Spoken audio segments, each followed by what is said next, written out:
back with Soul to Soul podcast today. Once again, I'm your host, Kaylee Marie, and my beautiful mother, Carol. And it seems like somebody has a lot to talk about today. No, I always have a lot to talk about. I just have one little story. She's been biting her tongue about this story, and apparently I'm included in it. So No, you're actually not. Oh, okay. You were just that lying? was a joke because Kaylee never wants me to tell her the story before we start. And so I tease her. I said, okay, but this one's about you. And it worked. I told you to tell me it. But I didn't tell her. And it's not about you. The floor is yours. Okay.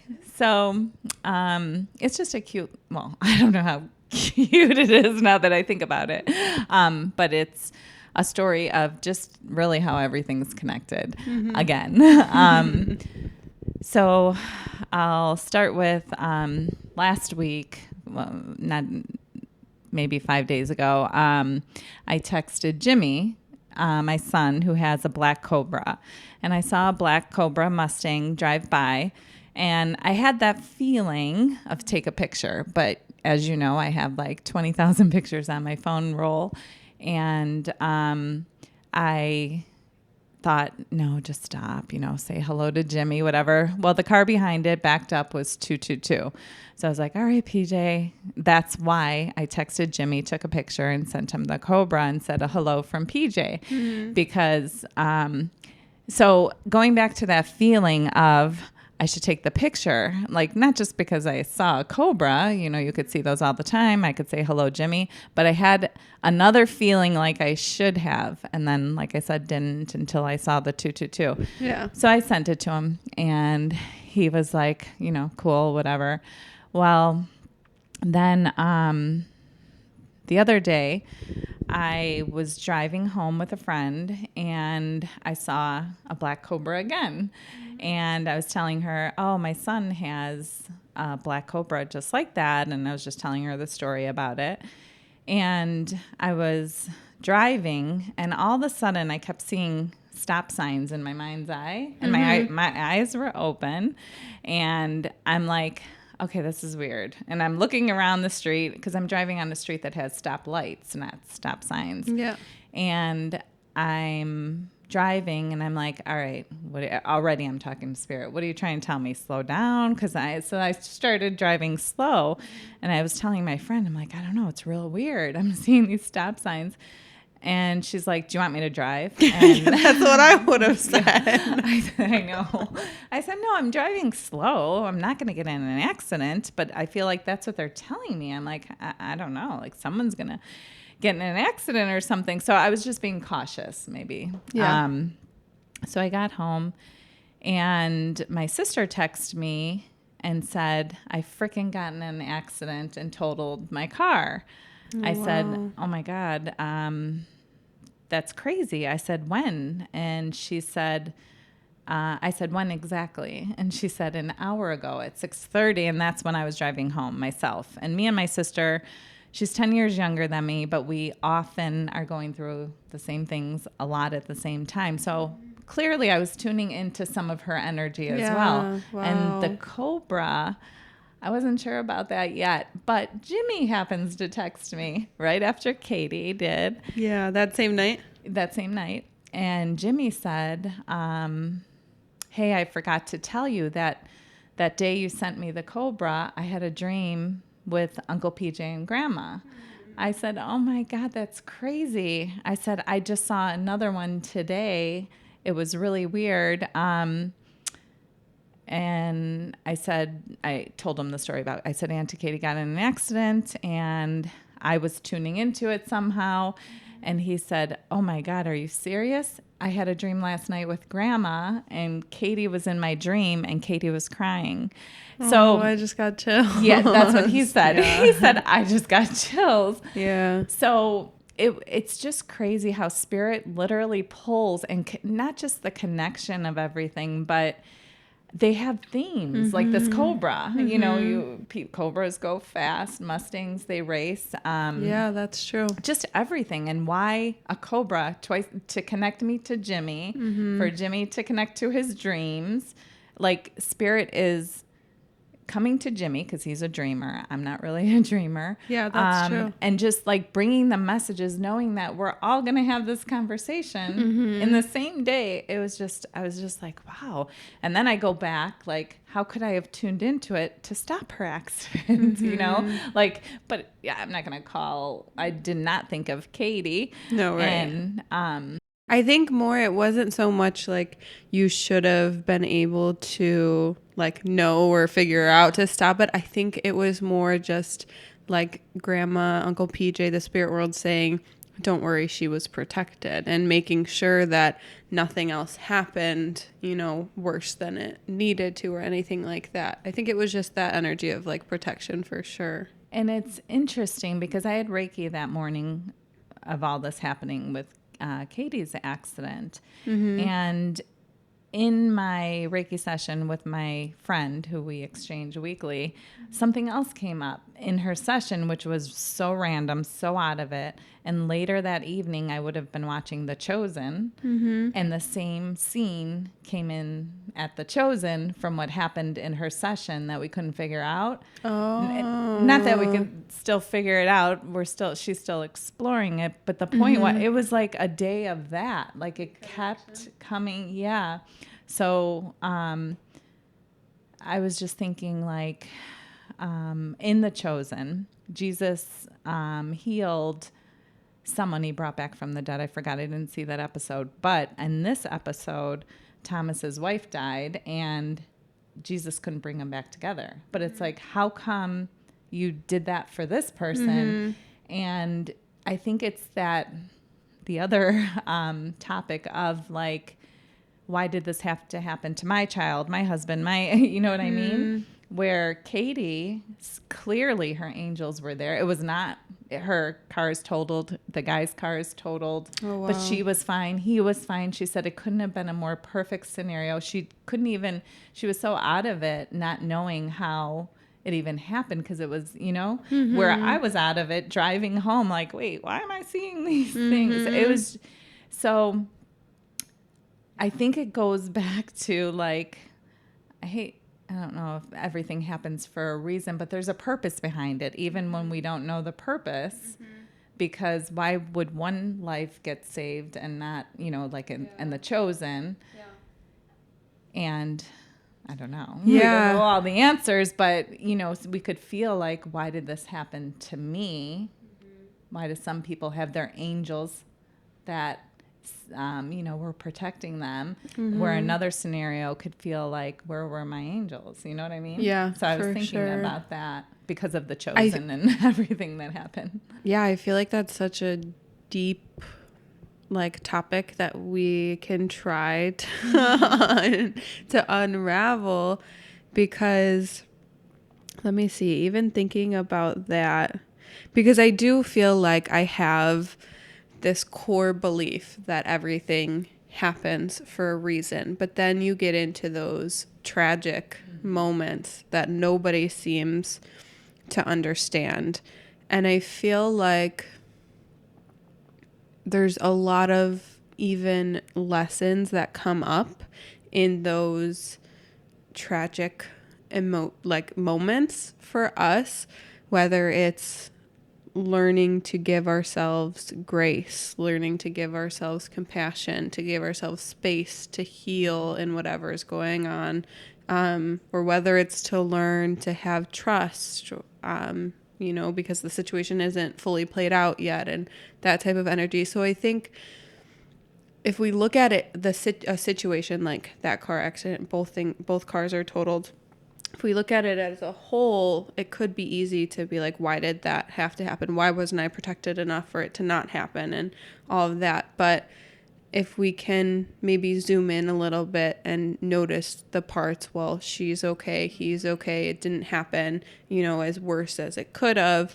And then zoom in to see like, okay, now a question that I always love to ask myself is, how is this situation serving me?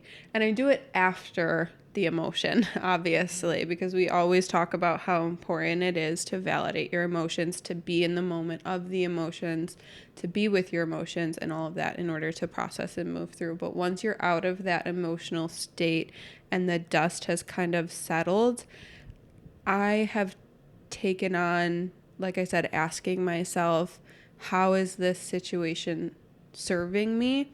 Just to kind of force me to see a different perspective than maybe the one that I was stuck in the middle of the emotion. And me asking myself, how is this situation serving me? It's not negating or that the emotions or that pain that you felt. It's just consciously trying to figure out another perspective, because I feel like your life, I just was listening to a Tony Robbins podcast, and he said it's not all, the message isn't always change your thoughts, change your life. It's change your story, change your life. Well, Tony Robbins said, what did he say? Change your story, change your life. If we can change the story we're telling ourselves about a situation that's happening, it's going to change our perspective, and it's going to change what's coming out. Degrees of the intensity. Exactly. Like if someone like The Chosen. When I was watching that, I was like, yeah, it just has you thinking, but then you have to zoom out and wait for the emotions to settle, like you said.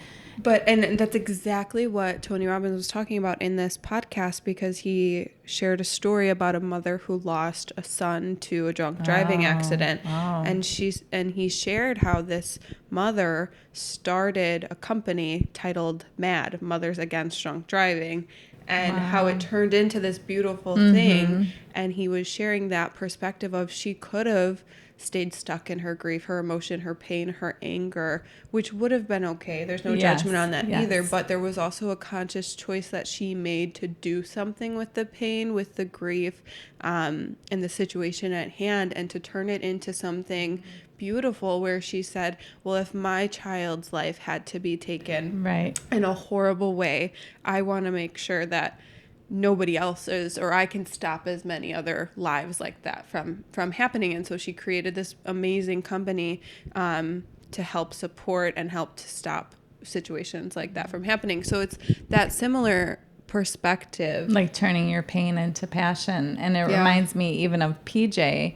His passing hit me very hard. And we talked about it on an earlier podcast, I think, when I couldn't get out of bed for a few months and did what I had to do, but really was trying to hide from the world. And when I made a decision or a choice, when the emotions settled enough, I was like, I am not losing him. So if this shit's real, and I say it all the time, then I'm going to connect. There's a purpose behind here. And I didn't know what it was, but I was going to start. The emotions subsided enough for me to explore it. And I think that's the most important part, though, because people who are heavy in their grief, obviously it's going to be hard for them to hear this, and we're not telling you to rush yourself out of your grief or your emotions or anything like that, because like you said, there will come a time where it'll subside enough, or where you'll feel a new feeling or a new piece of motivation or a new perspective that'll lead you to a new path. But when you're in this space, it's important to allow yourself to be in this space and to not resist it, because when we don't resist how we feel and what's coming up for us or the grief that we're in, it allows everything to, like you said, subside that much easier, which I feel like is exactly what you did. You allowed yourself to stay in bed and to grieve as much as you may have tried to. But I know someone, they do say this, I've heard people say the second year is the hardest. And I know people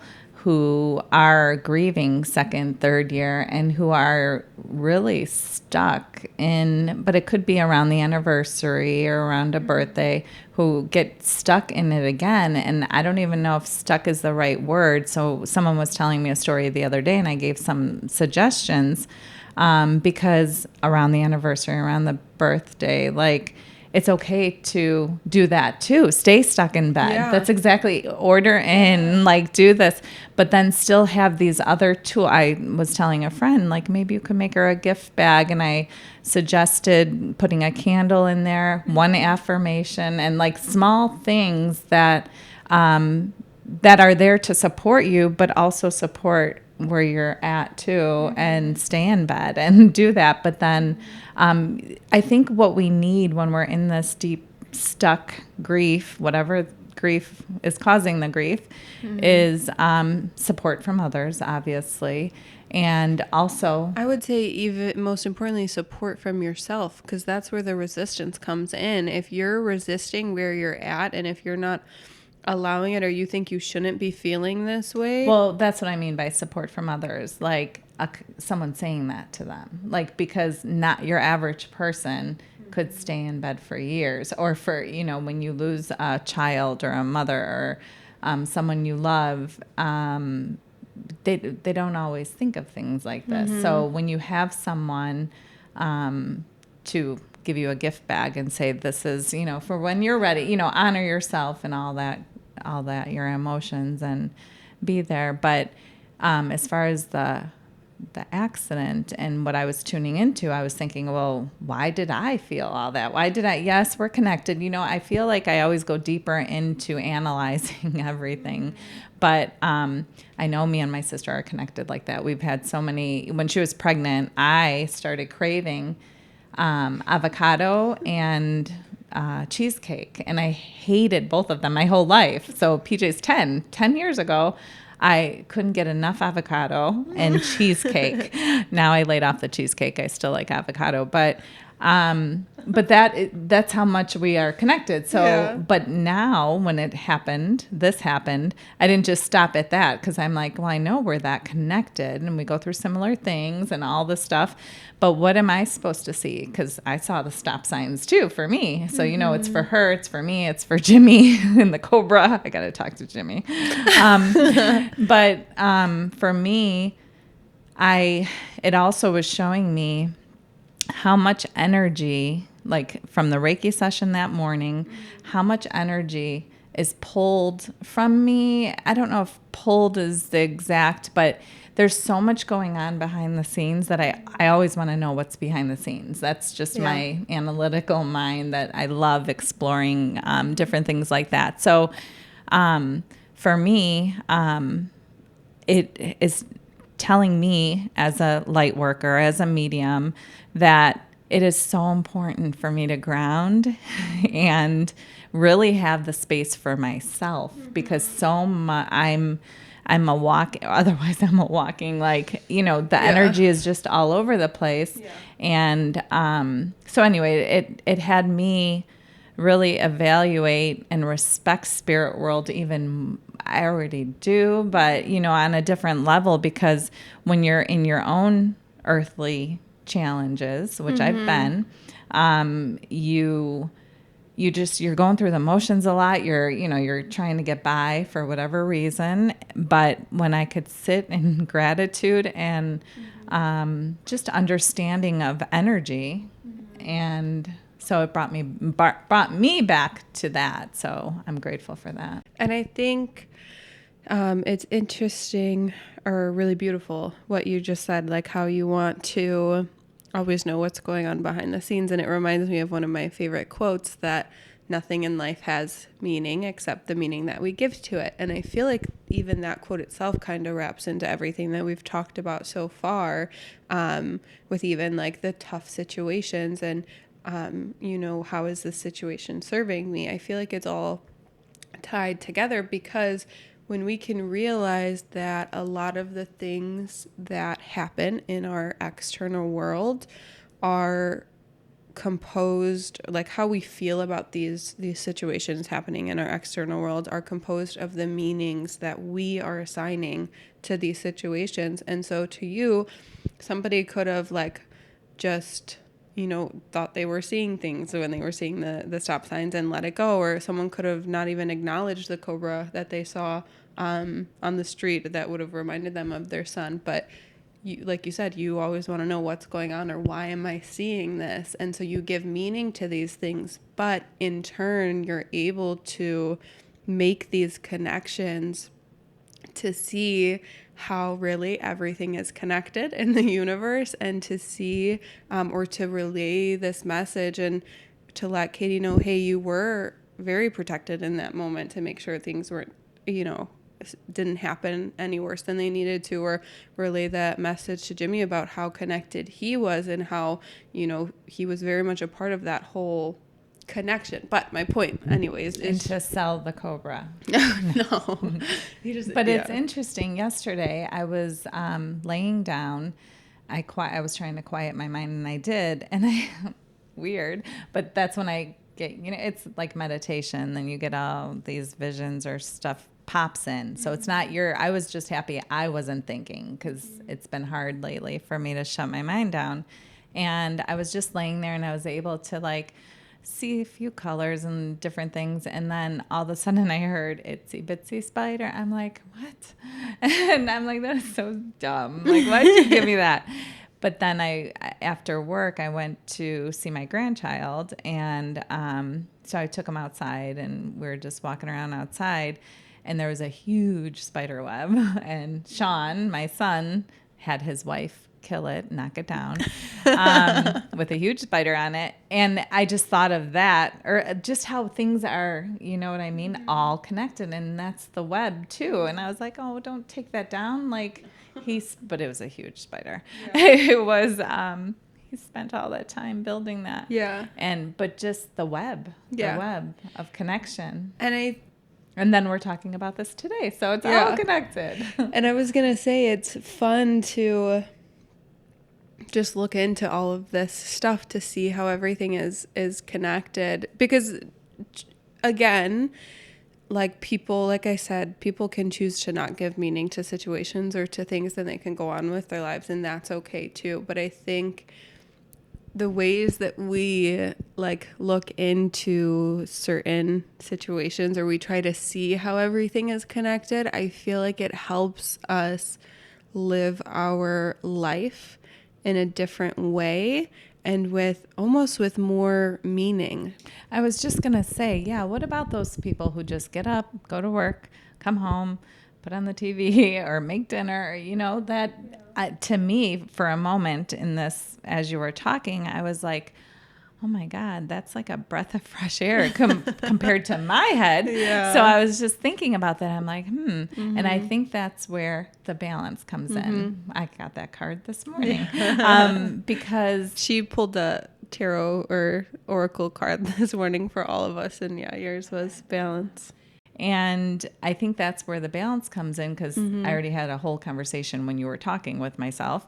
And I was like, oh, my God, yeah. So see, am I doing it wrong? I overanalyze everything. I give meaning to everything. So all this was going on in my head as you're talking. Yeah. Then I'm like, but I wouldn't have it any other way. I need to know things. I want to figure it out. So that's who I am. But maybe other people aren't like that. Yeah. But what would you say to that? So, because I could see where I could find balance in the go to work, come home, release. But so I feel like I was saying, I feel like us doing that and giving meaning to things that could or should or whatever may not even have meaning, but us, like I said, everything only has whatever meaning we give to it. So you can choose not to give something meaning, or you can choose to give it meaning. I think the way we choose to give things meaning help us to feel more connected. Yeah. It makes me feel like I'm in the driver's seat of my life a little bit, and it makes me feel like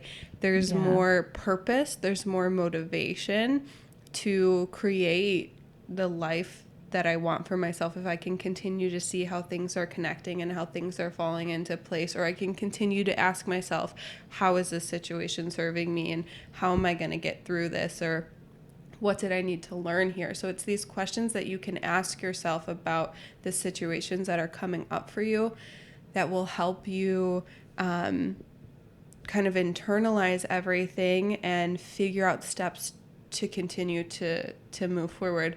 But I know you just said, what about the other people who don't do that, or the balance? And it's kind of funny because on a smaller scale, a situation like that has been coming up for me where I've been having a lot of car problems. And sometimes I can I was thinking about it a week ago, and then again today, but a week ago, I was thinking of the perspective of that I'm stuck in lack, and how every time I feel like I have, an abundance of money, then something comes up and that pulls it out of my savings or whatever. And I just want to catch up, or I just want to get to the overflow aspect of the abundance. And so I'm like, how am I still living in lack? How am I still stuck in that perspective? But then today, when more car problems happened last night, and last night I was thinking, your card. Because you just mentioned Emily's card, the creating and all that. She's there. But your card was blessing. It was all about blessings, to focus on my blessings. And last night and this morning when I was thinking about everything, I kind of got to that point where I'm just like, maybe I'm just supposed to learn to let it go and to go with the flow more, which is just kind of taking the situation, what it is at hand, and just moving forward. Like, okay, then now what? Now what do I do? Like, I'm not going to figure this out. I'm not going to beat myself up over it. I'm not going to, any of that stuff. I don't want to try to overanalyze it anymore. I'm just like, okay, well, now what do I have next to do?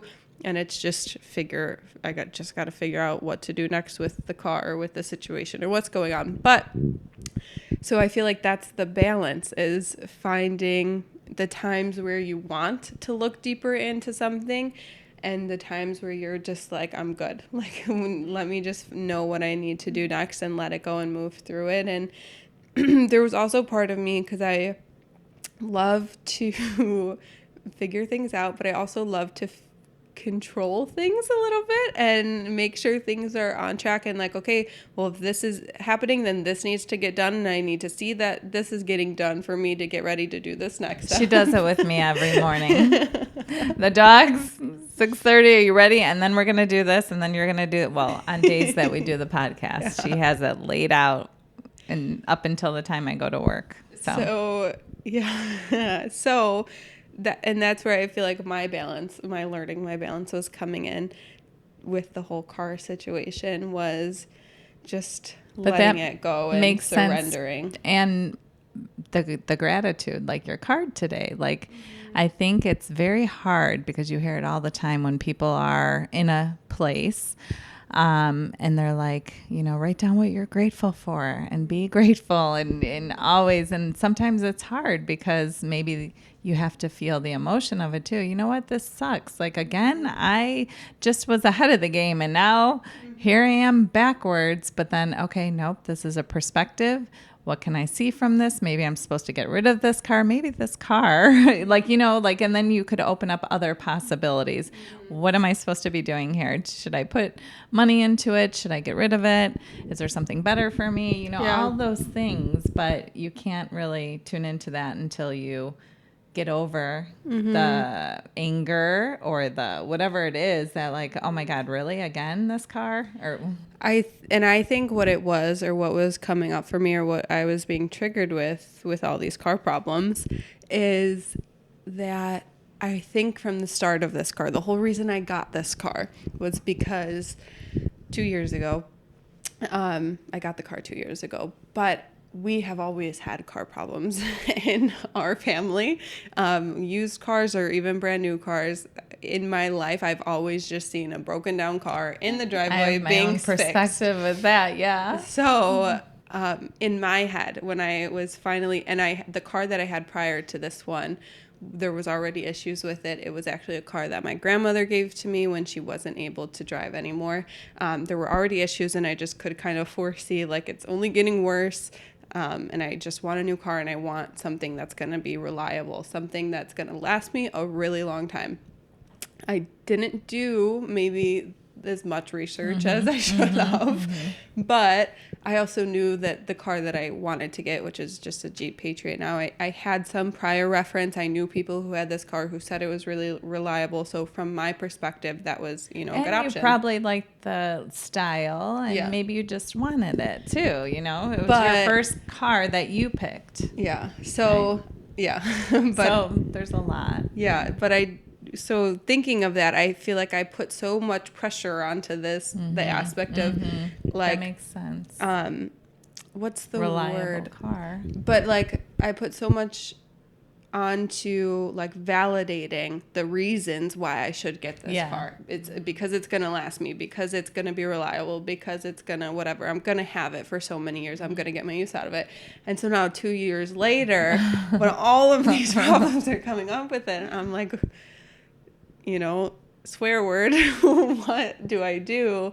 I feel like it's just the resistance. I put so much resistance on forcing this car to be the one that lasts me 10, 20 years, that this is coming up because this is what I've resisted so much. And so it's showing up for me to see where I need to let go of the resistance, where I need to surrender, where I need to know that I can't control every little thing, like situations that happen with used cars. And so I think that's where I'm getting to the point of where I'm like, okay, let me just let go of the control, because I clearly can't control what's going to happen next to my car, or if anything happens next to it, and just focus on the next step. Yeah, and the balance of it, of these messages that we receive or what we put on it, because like you said, you tend to control things or situations or people. No, I'm just kidding. But with that, those are good attributes of someone too. You know what I mean? Those are gifts too, to have control. You get stuff done. You're organized. You know, all of good things. So it's like my mom would say, don't throw the baby out with the bathwater. Like, understand that I'm someone who likes to analyze. That's not a bad thing. That's really cool. But when I overanalyze, I hurt myself. When you over control, you hurt yourself. You're stuck. So understanding yourself, like we talked about, I think a couple, like that's why spending time with yourself, knowing your energy, understanding your wants and needs, all those things. And I feel like each episode brings us back to how everything is connected, because like you said, that remember balance. I wanted to name this Connected. What is it now? Soul to soul, which is but I was like connected, and I had remember all the the web and stuff. But no, really it does, because like everything that you're just saying, the balance, the self-awareness aspect, you know, that we bring in to figure out the meaning of the situation, or how am I making the situation mean something that maybe I can change the meaning to actually help serve me. And so it's having that balance of, I could just be really irritated that all these car problems are coming up, and I can be stuck in that, and I could be pissed off, but how is that going to make me feel the rest of the day or the rest of the week, or how is that going to make me feel every time I sit in my car? Like, you know, if you were settled in, it's an older car, it's a used car, whatever, and you just chalked it up that every couple months you're probably going to put 1,000 into, or whatever, like those are some people's reality too. Well, it's a car, you know, you got to fix cars or whatever. I think, like you said, you grew up with always there being a car, and I feel there's so much in that alone, because your dad fixes cars. So, and he knows how to do everything, fix the cars, fix anything, whatever. We have 5 children, so 5 cars. So there's always a car, but maybe that's when you zoom out and look, like maybe there's something within there with him, you know, that lives, whether it's, I don't want to say in lack, but I don't know. I have not analyzed that part yet, but where he thinks this is what you do. You can't afford it. You know what I'm saying? Like you just, you know, you got to help him out. You got to do that. But then it's like everyone is 20 plus years old. Do you still do that for the rest of your life? You know what I mean? Like depending on their choices, you know what I'm saying? Does he have to fix them? Maybe he does, and maybe he loves it and loves being able to do that. That's fine. But I'm just saying, like, then you're into someone else's perspective in a sense, because you always saw these cars. Yeah, but I feel like when you go into that, it even just gets, like, that even just gets confusing, because it's like, that doesn't really have anything to do with me. My responsibility is only to see how it's triggering because me. You always saw a car. If you always saw a car, that needed to be fixed Yeah. in your Well, yeah. heart, you could be thinking, Yeah, like, and that's where it and came I'm never from. getting to that next place because this car always needs to be fixed. Yeah, but that's where it's in me to Yeah. see or to change those Yes, beliefs or to change absolutely. that lack or But it's any of that. awareness. Yeah, that's what I meant. Like you go back to where it To see originated. where it stemmed from, Yeah. In order to let it go, I could see that for sure. Yeah. But I think we're nearing that time.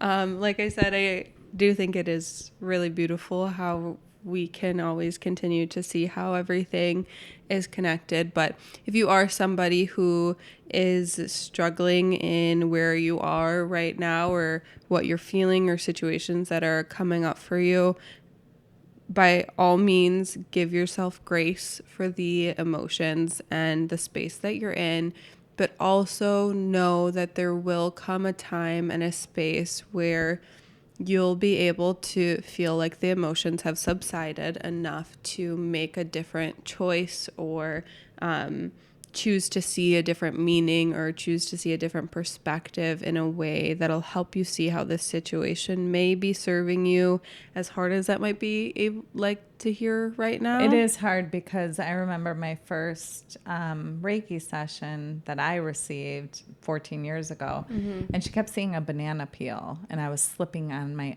own banana peel. So like I was holding myself back, that's what she was saying. And I still remember it to this day because when you were just talking right now, and I was thinking about that, like we're the only ones who ultimately can help ourselves, who can get ourselves unstuck. Like even though the things that are happening to us, because they're going to happen like for the rest of our lives, there's so much that could happen, will happen. And we have to be with the emotion. Yeah. We have to all that, but then we have to make a choice for us. Like we're the only ones that can help ourselves move forward. To me, that feels so, and maybe because of my control thing, but I was going to say it feels so empowering to know or to realize you do have this power, you do have this option to change something, anything, a perspective, a physical aspect, a thought, whatever, a meaning. You have that power. And if we can see that power that we have in our life, it helps us feel so much more connected to our lives and helps us to consciously create the life that we want. It helps us get out of being unstuck or whatever. And one little other quote that I have heard so many times, and it would irritate me too, but it is really good, is it's not happening to you, it's happening for you. Mm-hmm. And if we could subside, because we have all the emotions when we're going through things, or so when the anger or the resentment or whatever subsides a little bit, and really go into how is this happening for me? Mm-hmm. Like what do I have to see, feel? And sometimes it's just to be with yourself and to love yourself, which we throw that around like it's nothing, but loving yourself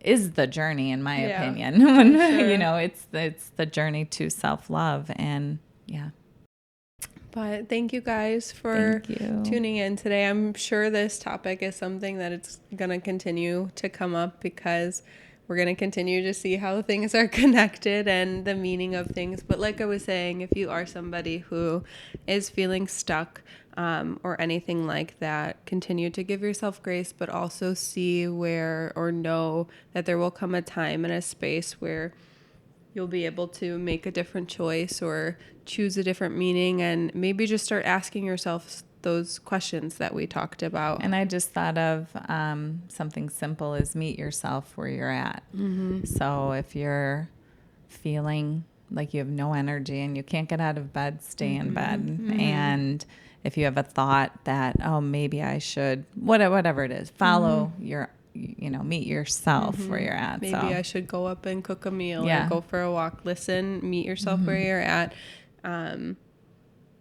Give yourself grace and ask yourself, like I was saying, some of the questions whenever you feel ready that we were talking about. How is this serving me, or how is this happening for me? And just see where it takes you. But Thank you. Thank you.